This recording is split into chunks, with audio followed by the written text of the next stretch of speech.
In the gleaming glass tower of Apex Innovations, the night cleaning job was infamous. Graveyard shift, endless floors, no glory, low pay, and a turnover rate that made HR cringe. Applicants vanished after one interview. The role had sat open for months until Javier Morales walked in. Javier was 34, with calloused hands and tired eyes that still managed to crinkle when his 8-year-old daughter, Sofia, laughed. His wife, Maria, had passed 3 years earlier from cancer, leaving him to raise Sofia alone while drowning in medical bills. He'd lost his restaurant job during the pandemic, too many mouths to feed, not enough tables. Now he took whatever came. When the janitor position opened, he didn't hesitate. "I'll take it," he told the HR manager, voice steady. "No problem." They warned him, late hours, isolation, the smell of bleach at 2 a.m. He just nodded. The job meant steady checks, health insurance for Sofia, and time with her during the day. That was enough. For weeks, Javier moved like a shadow through the building. He polished marble, emptied bins, wiped fingerprints from glass doors. He never complained. He never spoke unless spoken to. Most employees didn't notice him at all. But Elena Voss noticed. At 42, Elena was the CEO of Apex, sharp, driven, feared in boardrooms. She'd built the tech firm from a garage startup to a billion-dollar empire. She worked 18-hour days, slept in her office, ate whatever cold takeout her assistant left. Food was fuel. Taste was irrelevant. One Thursday night, Elena stayed late again, finalizing a merger that would make or break the quarter. By midnight, the building was silent except for the hum of servers. Hunger hit her like a wave. She wandered to the executive kitchen on the 28th floor, hoping for a forgotten protein bar. Instead, she found Javier. He stood at the small stove, sleeves rolled up, stirring something in a battered pot he'd brought from home. The air smelled of garlic, onions, cumin, warm, comforting, like a memory Elena couldn't place. A little girl sat on a stool nearby, swinging her legs, coloring a picture. Javier froze when he saw Elena. "Mr. Morales," she said, surprised. "You're cooking?" He rubbed the back of his neck. "Sorry, ma'am. My shift ends at 3. Sofia's school had an early release.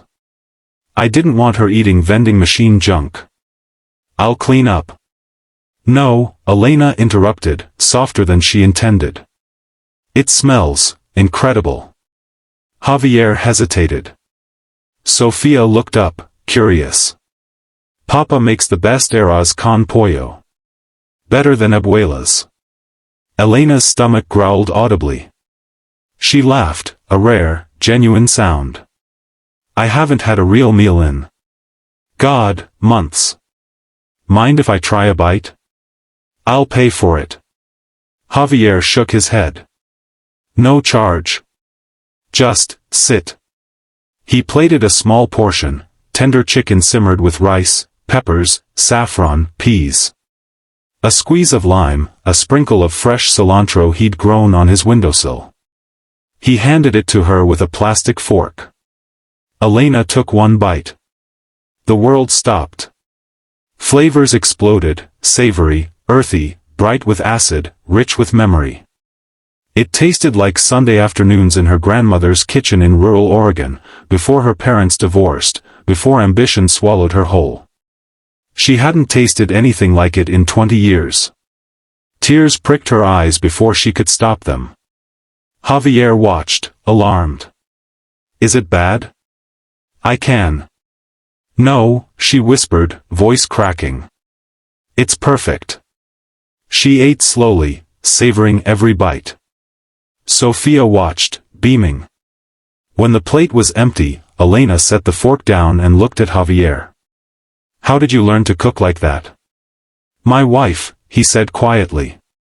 "Maria. She taught me.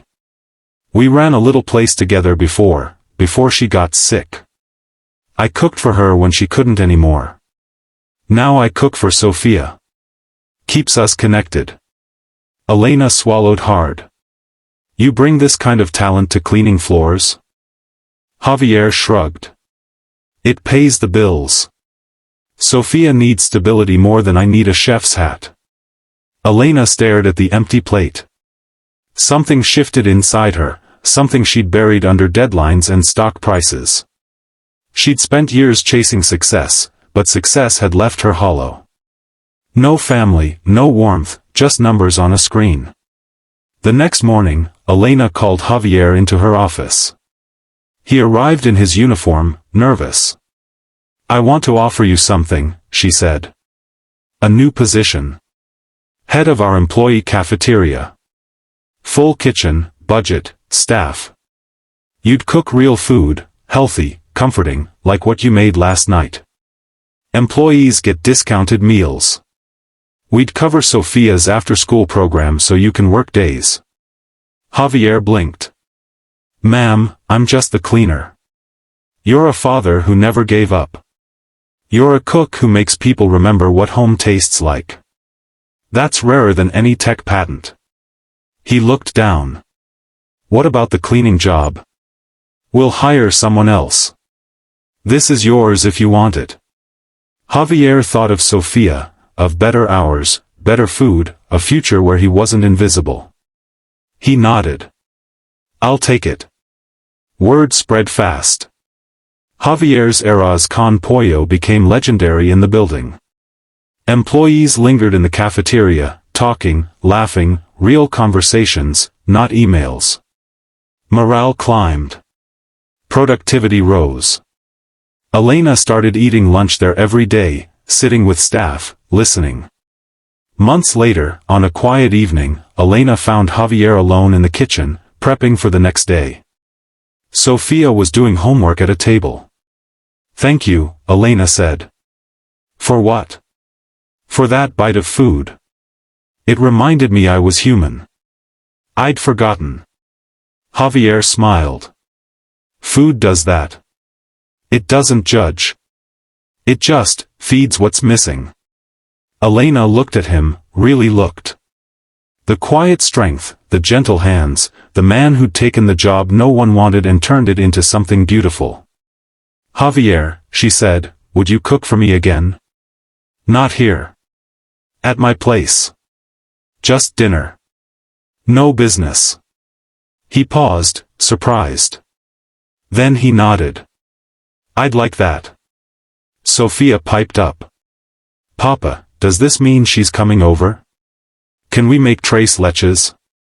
Javier laughed. Maybe. As Elena left, she felt lighter than she had in years. One bite had cracked open a door she didn't know was locked. And behind it was possibility, friendship, maybe more, and the simple truth that sometimes the person who changes your life is the one you never noticed. Javier went back to chopping onions, humming a song Maria used to sing. The kitchen smelled like home. And for the first time in a long time, both of them felt seen.